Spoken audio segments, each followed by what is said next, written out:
И при Драва немците контратакуват нашите позиции.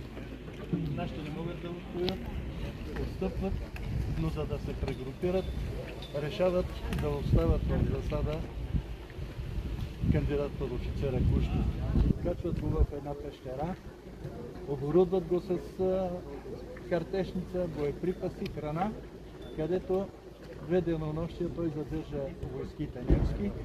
По това време нашата армия се прегрупира, напада и обръща хода на бойното поле. Така че за тая си постъпка е бил награден с златна значка първа степен, която сега се намира в Военно-историческия музей.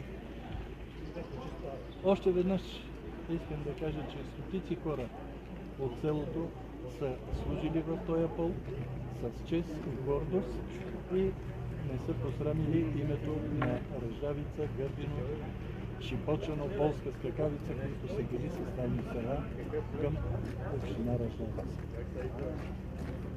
Хвала на такива мъже, за да можем ние днес да живеем спокойно, без да имаме грижи да защитаваме нашата родина.